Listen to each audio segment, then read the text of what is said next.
Boker Tov, nous allons commenter ce Shabbat Vayakel, Eshkalim. Aujourd'hui, nous ne parlerons pas d'Eshkalim, nous parlons de Parashat Vayakel. Et nous allons essayer donc de rappeler d'abord. Première chose, introduction. Nous avons dans Parashat Vayakel Shabbat et Mishkan. C'est ça les deux sujets, Shabbat et Mishkan. Shabbat, Kedushat Azman, la sainteté du temps, et Kedushat Mishkan, la sainteté du lieu. Et nous savons tous que le Shabbat a été mis à côté du Mishkan pour différentes raisons. Première raison, c'est de nous rappeler que même si le Mishkan, c'est quelque chose de très important, il faut respecter le Shabbat. On n'a pas le droit de faire, même les travaux qui servent à construire le Mishkan, on n'a pas le droit de les faire Shabbat. Ça, vous le savez, une halakha dont on connaît, mais derrière cette halakha, une philosophie. Il y a une machashava, c'est de dire le Shabbat, c'est central dans le judaïsme, plus encore que le Mishkan. Et on voit que dans l'histoire juive, ce qui nous a préservé, on n'a plus de Beth Amikdash, et pourtant, Baruch Hashem, le peuple juif est toujours là. Et je pense qu'on sera tous d'accord de penser ici et ailleurs que ce qui nous a préservé, c'est en grande partie le Shabbat. Cette capacité de se retrouver le Shabbat, d'arrêter tous travaux, c'est véritablement le joker de survie du peuple juif, le Shabbat. Et donc, le Shabbat, c'est au-dessus du Mishkan, mais évidemment, on apprend aussi de cette juxtaposition Shabbat-Mishkan, une halakha qui est celle de dire que toutes les melachot qui ont servi à la construction du Mishkan, et non pas à sa fonctionnement, mais à sa construction, eh bien, on n'a pas le droit de les faire Shabbat. L'explication simple, c'est de dire parce que, justement, ce qui permet la construction du Mishkan, c'est un lieu, évidemment, kadosh, un endroit pur, etc. Des melachot qui sont faits dans un certain état d'esprit. Nous allons bientôt l'expliquer de quoi il s'agit. Mais c'est surtout de nous dire, ce qui est une melacha pour le Mishkan, ne le fait pas Shabbat. Shabbat, c'est quoi la liste des melachot? C'est ce qui a permis la construction du Mishkan. Ce lien n'est pas évident. Et peut-être ça va s'éclaircir, je l'espère, avec le shiur que nous allons donner. Alors nous allons commencer en fait le sujet du shiur aujourd'hui. Le sujet du shiur aujourd'hui, c'est ceux qui ont été à l'origine de ce Mishkan. Qui a construit le Mishkan? Qui a construit le Mishkan? On s'attendait à ce que ce soit Moshe Rabbeinu. Et non, c'est pas Moshe Rabbeinu. Tout le monde sait qu'il y a Betzalel. Betzalel, fils de Uri et fils de Hur. Alors, c'est qui cette famille, Uri, Hur, etc. Vous savez tous, Hur, c'est le fils de Myriam. Fils de Myriam, le neveu de Moshe et de Aaron, le fils de Kalev. Kalev et Myriam sont mariés. Kalev, c'est le prince de Yehuda. Myriam, la sœur de Moshe. Ils ont Hur. Hur, c'est celui qui est désigné pour porter les mains de Moshe Rabbeinu qui est en prière devant la guerre de Amalek. Lorsque Yehoshua mène la guerre, Moshe prie et deux personnages, Aaron et Myriam, donc Aaron son frère, Hur son neveu, sont désignés pour tenir les bras de Moshe pendant sa prière. Hur est également celui qui est cité par la Torah pour être celui vers qui il faut se tourner lorsque Moshe monte vers la montagne. Là, si tout le monde fait attention à ce passage-là, ce passage, il est un petit peu moins connu, voilà, les gens voient moins ce verset.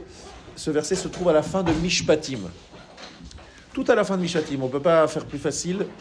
À la fin de Mishpatim, c'est écrit les mots suivants. Ve'elazekanim amar shevu lanu bazeh ad asher nashuv alechem vine Aharon vechur imachem mi va'al dvarim yigash alehem. Je traduis dans le chapitre 24, verset 14, tout à la fin de Mishpatim, je traduis ces mots-là. Et aux anciens, il dit, attendez-nous ici jusqu'à ce que nous revenions vers vous. Et voici Aaron et Hur sont avec vous. Celui qui aura une affaire s'approchera d'eux. Donc, on désigne deux remplaçants à Moshe. Et d'ailleurs, vers qui vont se tourner les instigateurs du veau d'or? D'abord et avant tout vers Hur, qui va s'opposer totalement et qui va le payer de sa vie. Il va être tué parce qu'il s'est opposé aux instigateurs du veau d'or. Lorsque Aaron y voit que son neveu est mort, il se dit, moi je ne peux pas m'opposer, parce que si je m'oppose, ils vont me tuer aussi, et s'ils me tuent, je pense qu'ils n'auront plus aucune teshuva possible. Et donc Aaron fait semblant d'être avec eux. Mais on voit que c'est Aaron et Hur qui sont désignés. Donc Hur est un personnage absolument important, mais c'est surtout celui qui a donné sa vie pour résister au Vaudor. Son petit-fils, Betzalel, est choisi pour construire le Mishkan, tout un symbole. Le Mishkan étant, selon Rashi, expiation sur le Vaudor, une sorte de manœuvre de rattrapage après la faute du Vaudor. Donc le petit-fils de Hur, un personnage tout à fait, et donc descendant de Myriam, donc une ascendance tout à fait particulière, Betzalel, Ben Uri, Ben Hur, Lematé, Yehuda. Jusque-là, on sait très bien, et c'est quelque chose de pas simple, mais on va expliquer ça peut-être plus loin dans quelques instants.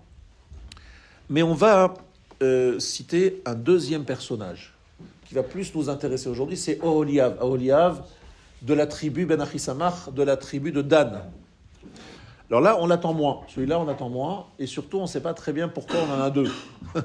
Pourquoi ça ne suffisait pas un chef? On dit toujours qu'il faut toujours un chef, il ne faut pas deux. De toutes les manières, des employés, il y en avait plein. Enfin, il y en avait pas mal. Et c'était sous les ordres d'un chef. Pourquoi vous avez besoin de deux chefs? Est-ce qu'un jour, vous vous êtes posé la question, pourquoi avoir associé cet homme de la tribu de Dan à Betzalel, qui déjà avait des qualités absolument incroyables, comme on va le voir par la suite. Alors ici, vous devez lire un passouk dans les chroniques en français d'Ivrei Yamim, chapitre 2, verset 3. Et on va tout simplement le commenter avec le Rashi dans quelques instants.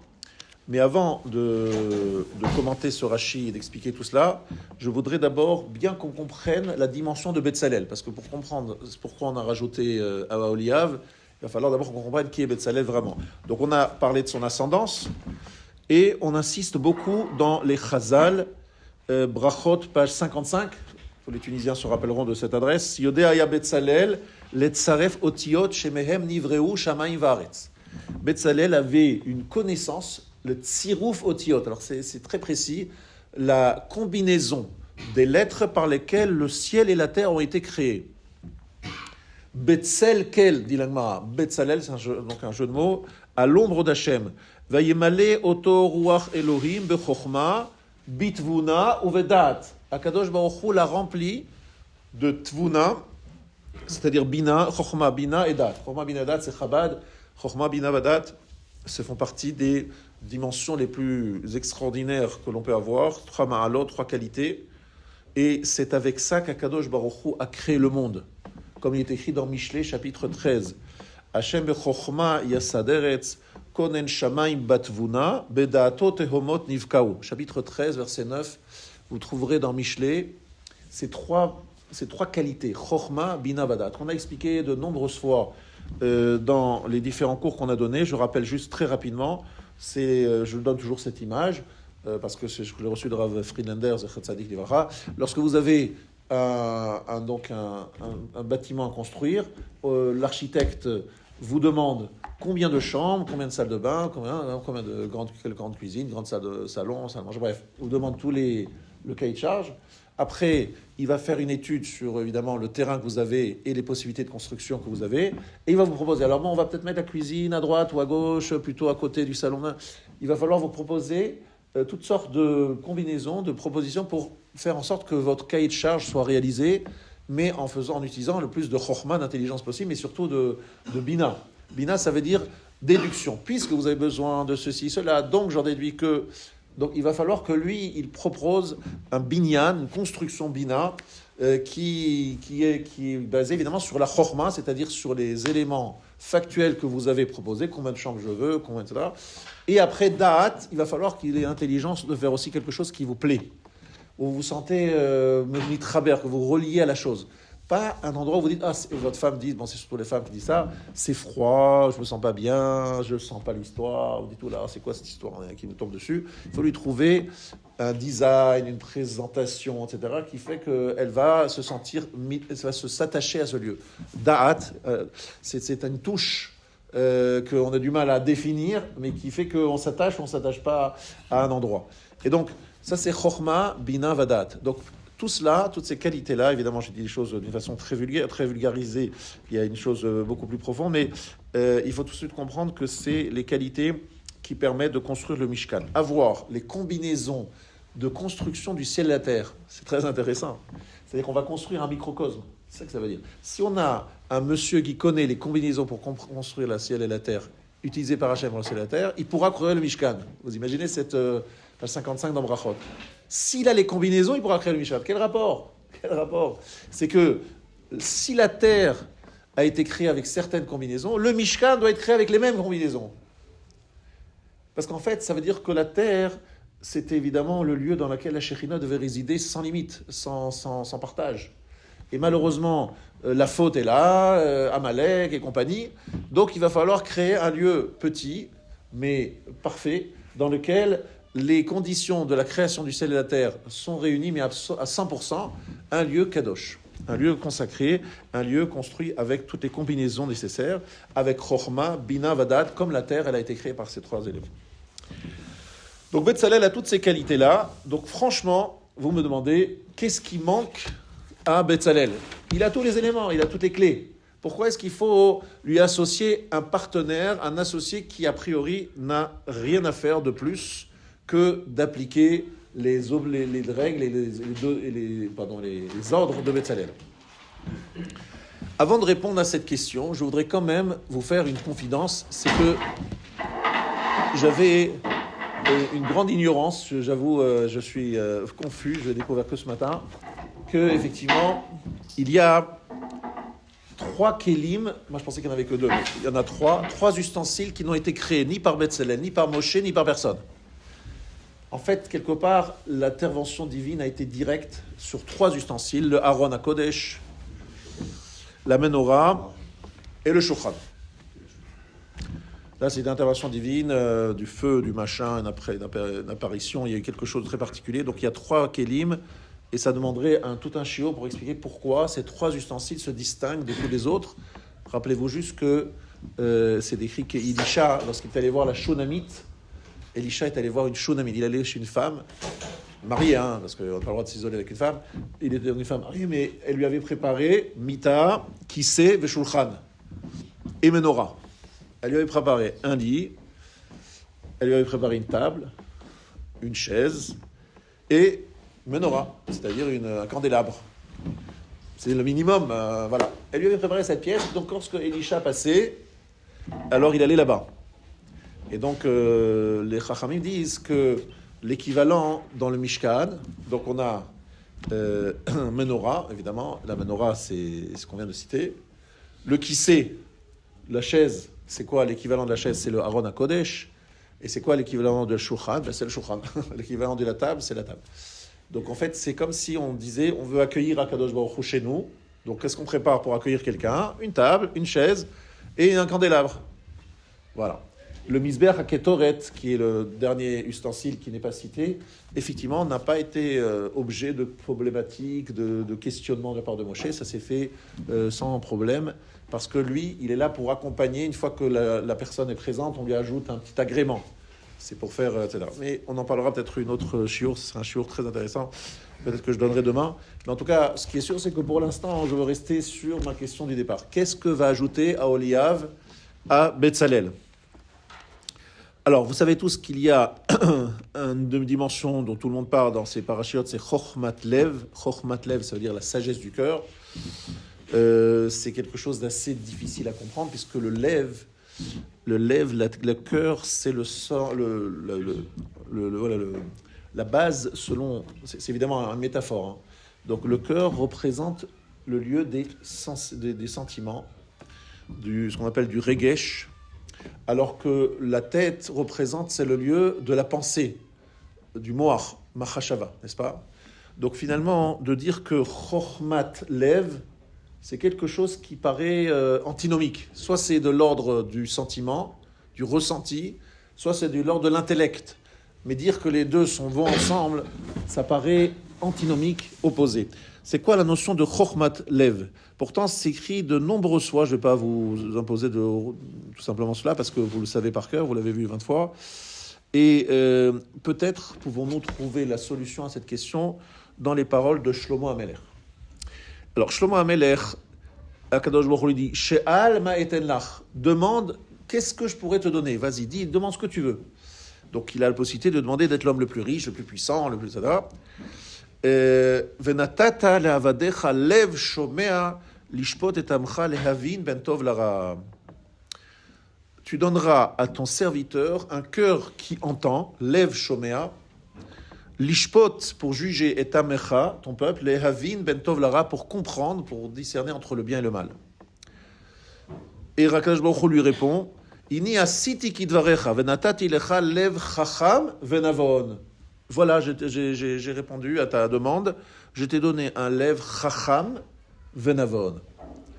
Alors, de nouveau, la question se pose. De nouveau, on associe lev, le cœur, qui est le siège des sentiments, à la notion de chokhma, et en plus ici bina, chacham venavon. Voilà la réponse d'Hachem. Lev shomea. On parle du cœur et finalement, on ne comprend pas quelle est la réponse.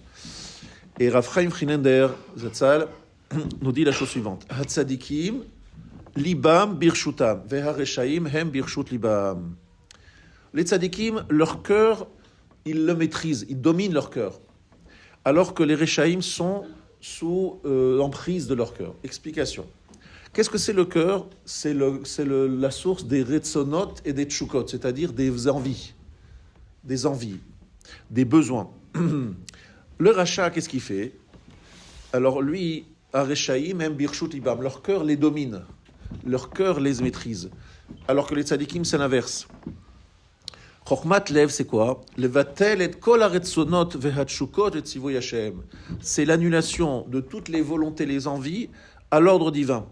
Toute la construction du Mishkan, et ça c'est un point très important sur lequel je voudrais qu'on pourra insister encore plus dans Parashat Pekoudé, le Mishkan exige quelque part une annihilation de soi terrible. On doit faire exactement ce qu'on nous a demandé de faire et on ne comprend rien. Pourquoi il faut 2 amot et demi et pas 2 amot 3/4 et pas 3 amot ? Pourquoi faire des trucs en moitié 2 et demi ? Pourquoi pas 3, 2 ? Il y a plein de questions sur le Mishkan. Et en vérité, il n'y a pas de réponse satisfaisante sur le Mishkan. On vous dit c'est des sodot, alpi machin, mais en 2 mots, on ne comprend pas ce que le Mishkan. On comprend des symboliques, mais clairement, dans les détails, on est complètement out.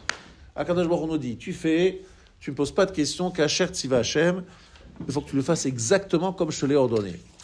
Pourquoi tu dois le faire comme je te l'ai ordonné ? Parce qu'en fait, shlucho shel adam kemoto, le shaliach, c'est comme celui qui l'envoie, c'est-à-dire il a reçu la force du Méchaléar, de celui qui l'envoie. Lui, c'est l'émissaire, à condition qu'il fasse les choses exactement comme on lui a demandé. Mais dès qu'il change, même un détail, il n'est plus le Shaliach. Il a perdu ce statut. Et s'il a perdu ce statut, il n'a plus la force du Méchaléar. Or, qui c'est le Méchaléar ? Qui donne les ordres ? Le donneur d'ordre, c'est Akadosh Baruch Hu. Si toi, tu fais exactement ce que je t'ai demandé de faire, ce que tu vas faire va bénéficier de mon énergie positive qui va, à travers ta main, à travers ton action, se réaliser dans le projet que j'ai. Mais si tu changes un petit quelque chose, même si c'est un détail, eh bien, tu as tout foiré. Quoi. 2 mots, tout. Mais n'importe quel détail dans n'importe quelle partie du Mishkan, il faut que ça soit à 100% kasher, tziva Hashem et Moshe, comme ça va être écrit de nombreuses fois dans Parashat Pekoudé. Mais dans Vayakel, on répète, on se dit, mais on a déjà vu ça dans Trouma. Trouma, on a déjà vu tout ce qui est écrit dans Vayakel, pratiquement. Akadosh Baruch Hu répète et dit, voilà, c'est exactement ce que j'avais demandé, ils ont fait exactement ce qui a été prévu. Il faut rester dans les clous. Sinon, on a perdu cette aide divine. Vient le Rav Chaim Chineder, il nous dit c'est quoi Chokhmat Lev, c'est-à-dire la capacité de faire en sorte que la Chokhma et le Lev œuvrent ensemble. C'est-à-dire que le Lev, il est assujetti à la Chokhma. Le Sechel, c'est celui qui dirige les Retzonot, et ensemble, cette capacité de s'annihiler totalement, de faire disparaître toutes ces approches personnelles, cette ressenti personnel, est complètement annulé au Sechel, à décision du Sechel. Le Sechel est complètement sur ordre divin, et on a ici quelque chose de parfait. Vous avez bien compris ici que le Mishkan, il vient pardonner la faute du veau d'or. Or, la faute du veau d'or, c'est pas aussi simple que vous le pensez. C'est toute une proposition complexe pour dire que ça vaut la peine de faire un veau d'or. Oui, on va y gagner. Oui, c'est ce qu'Hachem veut. Bref, il y a toute une sorte de réflexion. Et Akadosh Baruch Hu dit, pour faire le tikkun de cela, vous allez me faire un truc totalement incompréhensible pour vous, mais vous allez le faire exactement comme je vous le demande. Donc, la chokhma et le lev, ils doivent être ensemble. Chochmat Lev. Ça, c'est l'explication de Rav Chaim Friedlander. Il y a une autre explication que vous connaissez tous, qui est la plus classique, qui est en fait de dire, est-ce que les gens en Égypte avaient appris des métiers aussi pointus que ce qui permet de faire un Mishkan? Personne n'avait appris ça. Personne n'était au courant, personne n'avait... Donc d'où ils l'ont trouvé? C'est Hachem qui leur a donné tout ça. Mais à qui il a donné Hachem cette chokhma? À ceux qui ont dit, on veut y aller, on y va. Ils sont venus, ils sont présentés, monsieur, quelles sont vos qualifications? 0. Et alors, pourquoi vous venez? J'ai envie, je veux participer, je veux être enrôlé, c'est important pour moi de mettre ma main à la pâte pour la construction du Mishkan. Ah, tu as envie? Alors, Akadosh Baruch Hu, est-ce que tu lui envoies la chorma? C'est un peu comme ça, hein? Est-ce que tu lui envoies la sagesse? Si Hachem trouvait que c'était sincère et authentique, hop, il devient chacham. Mais d'abord, ça commençait par le lev, et ensuite, il est chacham. Mais lorsque Shlomo dit lev shomea, la capacité d'avoir un cœur qui écoute, vous ne vous rendez pas compte, peut-être vous vous rendez compte aujourd'hui, après un certain nombre d'années, on se rend compte de ça. Le jugement des gens, l'évaluation qu'ils ont des événements, est extrêmement influencé par les ressentis et par le cœur. C'est très rarement objectif. On a des décisions à prendre, et on est Premier ministre, Président de la République. On doit prendre des décisions. C'est très difficile de sortir de l'emprise du cœur, c'est-à-dire de ses envies, de ses néguiotes, d'être capable de voir le bien, le vrai, le bien, le émettre. Ça demande une vraie maîtrise de son cœur. C'est extrêmement difficile. Mais si on y arrive, si le sechel et le lev travaillent ensemble, ça donne une puissance incroyable. Ça peut donner même une chokhma qui va au-delà de notre apprentissage. C'est le lev qui finalement va alimenter la chokhma. Le lev va alimenter la chokhma. C'est extraordinaire de comprendre ça. C'est-à-dire que des fois, je vois des gens qui vont réaliser des choses qui sont bien au-delà de leur capacité par la seule volonté profonde d'œuvrer et d'agir. Alors c'est comme s'ils avaient comme une sorte de sixième sens, quelque chose qui lui aurait été offert, et une siyata d'Ishmaïa qui leur permet de faire et de réaliser des choses qu'eux-mêmes ne comprennent même pas. Comment j'ai pu faire un truc pareil? Qu'est-ce qui m'a permis de réaliser ces choses-là? C'est pas possible. C'est pas moi, c'est pas ma nature, c'est pas mon truc, c'est pas machin. Sachez que beaucoup de Gdolé Israël, je vais pas citer ici de nom, n'avaient rien à voir avec ce qu'ils ont fait dans la pratique, dans leur leadership du peuple juif. Ils sont tellement éloignés des décisions qui sont à prendre. Vous dites, mais quel rapport entre la nature de ce monsieur que j'ai connu, un peu très discret, machin, et ce qu'il a réalisé? C'est pas possible. Mais il y a une siyata d'Ishmaïnette spéciale lorsque le sechel et le lev travaillent d'un commun accord et qu'il n'y a pas de néguiote. Maintenant, c'est très intéressant évidemment de comprendre que Oliav, il vient partie du Shevet Dan. Pourquoi le Shevet Dan? Rashi le rapporte, Mina Yerudim Sheba Shvatim. Il fait partie des tribus qu'il appelle Yaroud. C'est quoi Yaroud? Celles qui sont en plus bas. Pourquoi? C'est la fille des servantes. De quelle servante? Bila. Et effectivement, c'est le côté plutôt de Rachel, la servante de Rachel. Alors ici, on va rentrer dans le cœur de notre shiur et qui va peut-être nous faire comprendre des choses très importantes, je l'espère. Ici, j'ai devant moi un livre qui s'appelle Zachar Chazdo, qui a été écrit par le Rav Avraham Eladad, Zecher Zechano Lavracha. Et donc, je voudrais ici que vous compreniez que c'est une constante qu'on essaye d'associer Rachel et Léa dans à peu près partout. D'accord?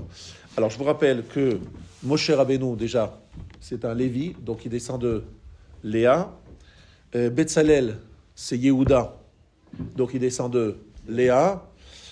Aaron, c'est évidemment le frère de Moshe. Myriam, la sœur de Moshe, donc on est toujours du côté Léa. Donc finalement, le côté Rachel, il est complètement out.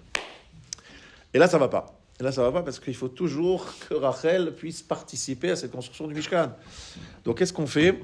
On va associer Dan, qui fait partie, donc qui est la servante, Bila, qui est la servante de Rachel, et qui va donner naissance à Oliav. Et on dit, à Oliav, tu dois participer. Une constante, puisqu'on voit qu'à l'époque du premier temple, il a fallu construire le premier temple, qui l'a construit, tout le monde va répondre, Shlomo. Évidemment, c'est Shlomo, de la tribu de Yehuda. Mais Hiram, vous avez entendu parler de lui, peut-être moins, c'est moins une star. Eh bien, Hiram aussi, il a participé à la construction du Mishkan, du Beth Amikdash. Il vient partie de la tribu de Naphtali. Naphtali, c'est le fils de Bila, la servante de Rachel. Mais c'est pas fini. Lorsque le peuple juif, il y a le schisme après la destruction, après Shlomo, il y a le schisme. Rechovam ben Shlomo, Rechovam c'est le fils de Shlomo, il prend la direction de Judée, et Yeroboam, celle d'Israël. De nouveau, Yehuda et Yosef, donc Léa et Rachel. Ensuite, évidemment, Moshe a reçu la Torah, il fait partie de la famille de Léa, mais il lui a transmis à Yehoshua, qui est la descendance donc de Rachel, puisqu'il est Ephraïm. Yehoshua, c'est la tribu d'Ephraïm. Ensuite, le Beth Amikdash, il est construit où ça? Sur une parcelle qui est justement à la frontière entre Binyamin et Yehuda. Binyamin, c'est Rachel, Yehuda, c'est Léa.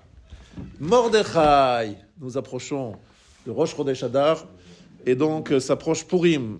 Il est Mordechai, Yehudi. Mordechai, c'est quoi? C'est un Yehudi, mais Yemini, Ish Yemini. Il est les deux. Donc, il était et de la tribu de Yehuda et de la tribu de Binyamin, comme dit la Gemara dans Megillah, page 12. Ça veut dire qu'il y a en fait une volonté d'associer Rachel et Léa dans la construction du Mishkan, du Beth Amikdash, le sauvetage des Juifs à l'époque de Mordechai, et également à l'époque de Rechavam et de Yeroboam. Maintenant, Yeroboam, ça s'est mal terminé, malheureusement, mais en tout cas, c'était un personnage qui, au départ, était un grand tzaddik.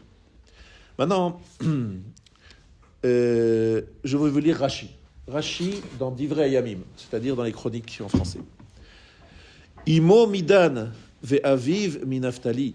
Uma tzarich leyaches meze shevet haya aviv ve'imo. Alors écoutez bien. Pourquoi est-ce qu'il fallait donner le nom de son père et de sa mère? Veze shekatuv danani Elokim vegam naftule Elokim. Amra Rachel. Me'ata ikam tiptulim akmumiut asiti ad she'ani yechola lilamot atzmi lelea achoti. Donc, je vous lis les mots de Rashi. Dans Divrei Yamim, Rachel dit, alors je vous rappelle les deux noms, c'est Dan et Naphtali. Vous vous rappelez Dan et Naphtali, les fils de Bila, servante de Rachel. On est d'accord. Dan, Danani Elokim, Hachem m'a jugé. Naftule Elokim, Akamti Petulim Akmumiyut, Asiti Achani Yechola Ledamot Atzmi Lelea Achoti. Je veux me relier. Et donc, je suis obligé pour ça de faire des trucs un peu tordus, pas tordus, dans le sens où j'ai insisté, j'ai beaucoup insisté pour me rapprocher de ma sœur. Qu'est-ce qui se passe? Léa, elle a quand même des garçons, et elle a personne, Rachel. Donc, elle donne sa servante à Yaakov, elle dit, je veux absolument, Hachem, juge-moi, damné, s'il te plaît, fais en sorte de me donner justice, de rendre justice, c'est ça que ça veut dire. Rends-moi justice, donne-moi quelque chose quand même de mon côté, moi, Rachel, je veux aussi quelque chose du peuple juif. Après Naphtali, je veux me rapprocher de Léa. Amra Rachel, donc im Léa titpaer be Betzalel. Si Léa va se glorifier d'avoir un fils, un descendant Betzalel, sheyaseh hamishkan, yitztarech lishtatev im lachto echad mibnei Dan. Il va falloir associer un descendant de Dan. Vito aolia ben achisam chlemat Dan.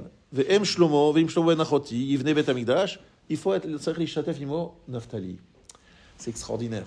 C'est-à-dire que Dan et Naphtali se sont associés à la construction l'un du Mishkan et l'autre du Beth Amikdash à travers Aholiav, Ben Achisamach et Hiram, parce que c'est la prière de Rachel qui voulait se rapprocher de Léa. Elle disait, mais elle a 4 garçons, j'ai un, alors je vais donner ma servante. Dan, Naphtali. Ces mots Dan et Naphtali expriment toute l'envie de Rachel de se relier à Léa, c'est-à-dire d'être elle aussi la maman du peuple juif. Et ces deux fils, Dan et Naphtali, vont avoir des descendants qui vont s'associer justement au constructeur du Mishkan, Betzalel, descendant de Léa, et Shlomo, descendant de Léa également, à qui on va associer Hiram. Vous comprenez? Parce que c'est la prière de Rachel qui est de s'associer, de retrouver sa sœur. C'est pour ça qu'on choisit justement les descendants des servantes. Parce qu'en fait, il faut que les deux soient associés. Maintenant, on voit combien c'est difficile pour Léa de trouver sa place. Alors, quelle est la mida?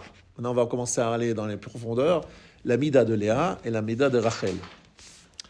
Vous connaissez tous ce midrash, ce Gemara. Léa tafsa plach hodaya. Léa, c'est le remerciement, la reconnaissance. Exactement. Pourquoi l'appeler Yehuda? Yehuda, milachon hoda'a. Rachel tafsa plach shtika. Chez Rachel, c'est plutôt le silence. Bon, c'est pas vraiment tellement le silence, puisque Rachel, elle a donné les simanim. La résilience. C'est plutôt la résilience, mais pas tellement la résilience. Le mot résilience me fait très peur parce qu'il introduit une notion qui n'est pas juive.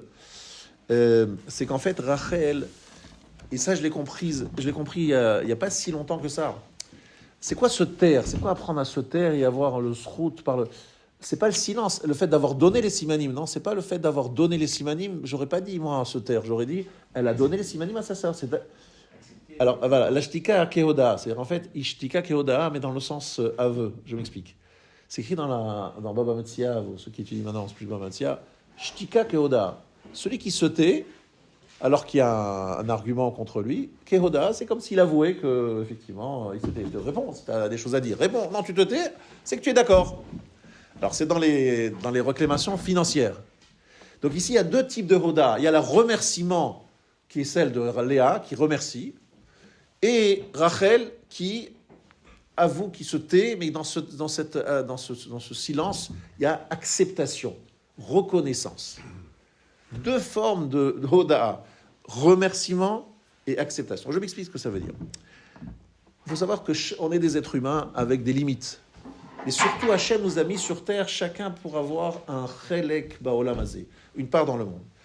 À plus forte raison, Rachel et Léa, ce sont des tzadkaniyot qui ont descendu sur terre des dimensions spirituelles très fortes. Et nous, on doit bien comprendre quelle est la dimension Léa et quelle est la dimension Rachel pour comprendre ce qui se passe dans la paracha. Parce que si on comprend ce que c'est Rachel et on comprend ce que c'est Léa, on comprendra que dans la paracha, pour construire le Mishkan et le Beth Amikdash, il faut qu'il y ait une association entre les deux. Voilà. Ça, c'est le shiur que je suis venu faire aujourd'hui. Et qui sait maintenant la dimension Léa? Qu'est-ce que c'est Rachel? Léa, c'est une femme qui construisait sa avodat Hashem, son relation avec Hashem, sur la hoda, sur le remerciement. Ça veut dire quoi? Tous, on est obligé, parce que je vais un peu approfondir la question. La Gemara va jusqu'à dire il n'y a pas eu avant Léa une personne qui a été modée et qui a remercié Hashem comme Léa. C'est la première, c'est genre une précurseur de la Hoda. Mais Avraham a remercié, quoi. Avraham, Yitzhak et Yaakov, ils étaient quoi? Ils étaient ingrats, ils ne reconnaissaient rien. Enfin, c'est même pas imaginaire un truc pareil. Je n'avais jamais compris cette Gemara. Comment est-ce que, parce qu'elle a éclairé son fils Yehuda, donc elle a reconnu qu'Hachem lui a donné un fils en plus, parce qu'il y a 12 fils, il y a 4 femmes, donc chaque femme c'est 3 fils. Donc si elle en a 4, le 4e c'est un plus, donc elle remercie. Mais en fait, cette notion de Hoda'a, franchement, c'est quoi cette Hoda'a? C'est un remerciement parce qu'elle a quelque chose en plus. C'est sûr qu'Avraham, il remerciait Akadosh Baruch Hu tous les jours. Qu'est-ce qu'il faisait tous les jours? Il remerciait Hachem, il reconnaissait Hachem. Donc en fait, ici, c'est autre chose. C'est-à-dire, elle a construit sa relation avec Hachem, sa avodat Hachem sur la Hoda. C'est quelqu'un qui, toute la journée, du matin au soir, dit merci Hachem, merci Hachem. Vous connaissez peut-être des gens comme ça qui ont cette approche de toujours voir les choses qu'Hachem leur apporte de bien et toujours de se concentrer là-dessus. Merci Hachem, tu m'as donné la santé. Merci Hachem, tu m'as donné la vie. Merci Hachem, tu m'as donné mon mari, ma femme, les enfants. Il ne se concentre que sur les choses positives. Et en disant merci Hachem à chaque instant. Et c'est comme ça qu'il travaille, qu'il œuvre dans la vie. Ce n'est pas une obligation de dire merci Hachem à chaque instant de ta vie. C'est une forme de service divin. Et il y a d'autres qui se distinguent, c'est Rachel, par la shtika. Shtika, ce n'est pas shtika dans le sens se taire comme ça. Shtika, ça veut dire qu'elle accepte le décret divin d'une façon totale. Moi, je veux me marier avec Yaakov. C'est mon projet de vie. Surtout pas avec Esav. Et je laisse Léa passer... Et je vois ma vie s'effondrer, quoi. C'est ma vie qui s'effondre. Parce que l'autre option, c'est Esav, on est d'accord? Non, mais j'accepte. Si Hachem, il veut ça, si je ne dois pas faire honte à ma sœur, et donc Hachem, il veut ça, eh bien, je l'accepte, mais à 100%, sans aucune... C'est pas facile, ça, d'accepter tout ce qui se passe dans le monde et tout ce qui vous arrive en vous taisant, comme Vaïdom à Aaron, lorsqu'il s'est tué avec la mort de ses fils. La capacité de se taire, c'est pas se taire, c'est de ne pas avoir dans le cœur des ressentiments sur Hachem. Pourquoi Hachem tu fais ci, pourquoi Hachem tu fais pas ça? C'est une avodat Hachem extraordinaire, la shtika. Et c'est une des dimensions, d'après la Kabbalah, parce qu'on va faire un petit peu de Kabbalah pour faire genre, on est des grands kabbalistes, dans le Zohar HaKadosh, on nous dit qu'il y a 2 hé dans le nom divin. Yud, Ke, Vav, Ke. C'est la seule lettre qui se dédouble. Un des hé, c'est ce qu'on appelle le hé ilaha. Donc c'est le tikkun de la bina, c'est Léa. Et il y a le deuxième hé, c'est Rachel, et qui s'appelle tikkun malchut, qui est le He Tata'a. Il y a le He d'en bas, et le premier He et le deuxième. Le deuxième, c'est Malchut. Pourquoi Malchut? Parce que la royauté, c'est ce qui applique donc les règles. Ce qui fait appliquer les règles, c'est la notion de Rachel. Et Léa, c'est la première dimension de Malchut. Alors, si vous voulez avoir plus de compréhension sur ce domaine, je ne vais pas trop m'allonger là-dessus, vous avez le Maor Vashemesh dans Parashat Vayetze, qui explique exactement ce que ça veut dire le Gilouï et le Kisouï, Tzniut, Shtika de Rachel, alors que Léa, c'était quelque chose de beaucoup plus dévoilé. C'est-à-dire que Léa, vous avez compris, moi j'aime pas les choses qui sont pas du tout compréhensibles par la... J'aime d'avoir une traduction proche, j'aime pas parler des choses qui sont complètement éthérées et abstraites. Donc c'est pour ça que je vais choisir de vous donner une lecture très proche de notre quotidien. Je répète, cette capacité de construire sa vie spirituelle sur le remerciement d'Hachem, tout le temps dire merci Hachem pour les bons côtés, ou bien d'être capable d'accepter à 100% tout ce qui nous arrive avec comme si c'est... Si Hachem envoie ça, c'est Gamzou le Tova d'une façon parfaite. Gamzou le Tova, en Livado, de l'accepter totalement.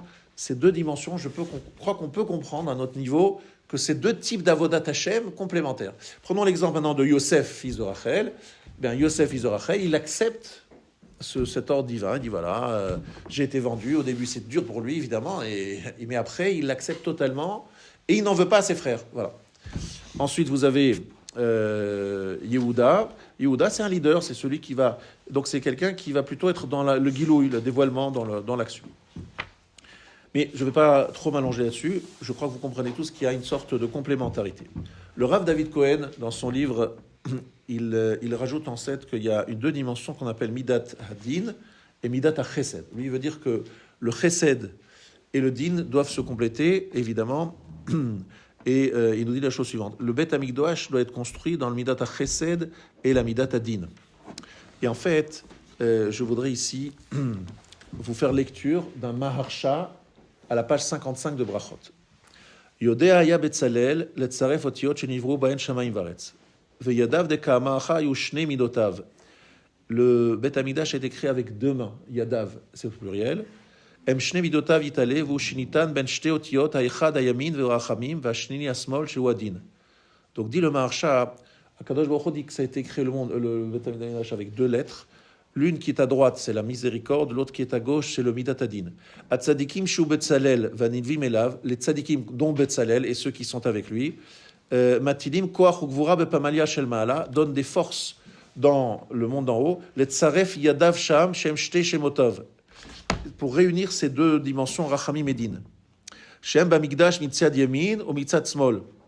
C'est pour ça que, en fait, il dit qu'il y a une différence entre la construction du ciel et de la terre. On avait séparé le ciel de la terre, donc Rachamim de Din, mais le Mishkan est censé réunir ces deux dimensions. Dans le Beth Amikdash, il faut que ces deux dimensions se réunissent. Il connaît les lettres avec lesquelles le ciel et la terre ont été créés, très bien, mais elles ont été créées séparées. Là, maintenant, dans le Mishkan, il faut être Metzaref, réunir. Et les tzadikim, par leurs actions, Metzarfim, Midat Hadin, Ve'agvura el Arachamim. Ve'achayim asher bigvurato itlem evi chayim leolam. Ve'alze nityased ata gibor leolam, Hashem chayim etim, eferte ve'agvura shel adam, shememit achayim. Ici, le Maharsha est un Maharsha que tout le monde devrait lire dans le texte.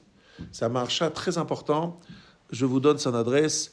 En fait, il se trouve dans Ketuvot, page 5. Pas dans Brachot. Dans Brachot, page 55, il y a deux Maharsha. Bon.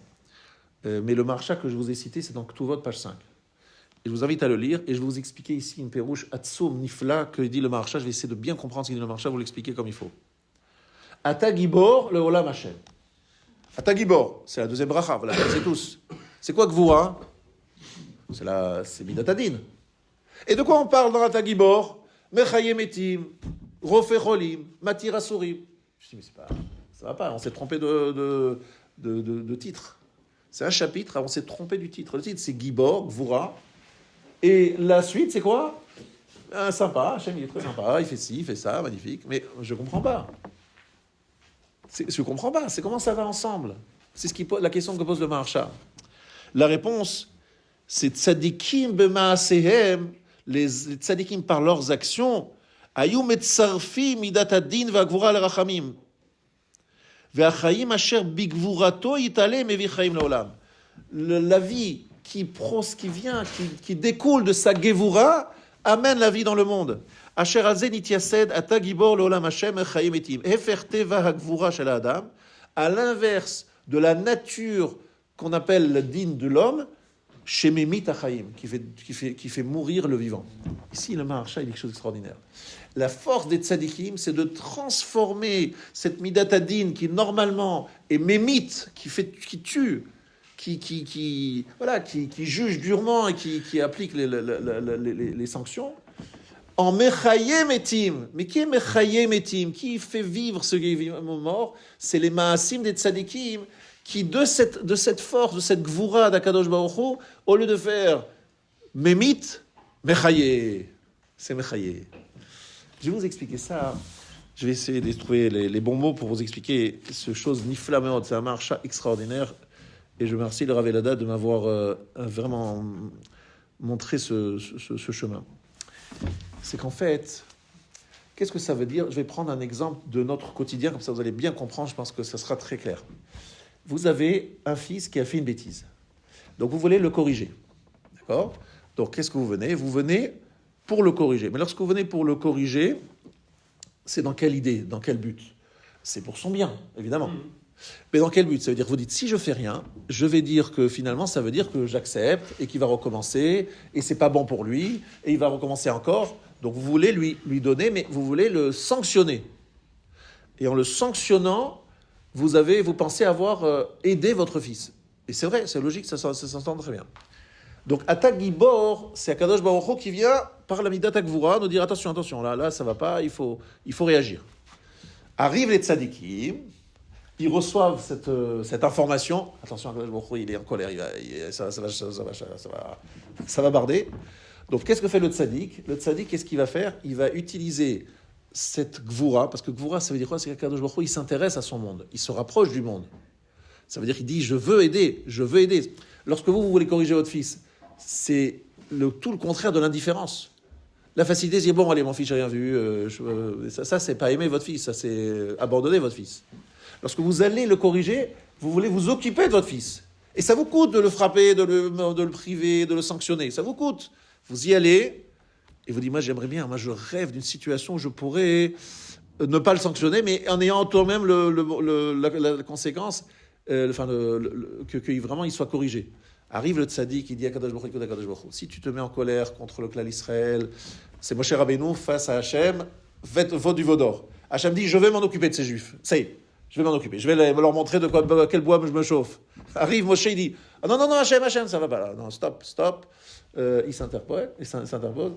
Et non seulement il arrive à calmer la colère divine, il arrive à transformer cet intérêt qu'a Hachem pour le monde en rachamim. Pourquoi? Alors là, je vous donne l'image, je continue l'image du fils. Vous allez frapper votre fils, intervient madame. Évidemment, maman, elle n'aime pas trop que le papa, il dit, mais mon chéri, calme-toi. Et elle parle au fils, avant que le père le frappe, elle dit, bon, laisse-moi quelques minutes. Donc elle parle à son fils, et le fils, il revient à son père, papa, Mechila, vraiment, maman, elle m'a bien expliqué, j'ai fait une grosse bêtise, je ne recommencerai plus, je te garantis, c'est terminé, je fais tchouva, je fais harata, Il est tellement sincère dans son raison que le père, il prend son fils, il l'embrasse.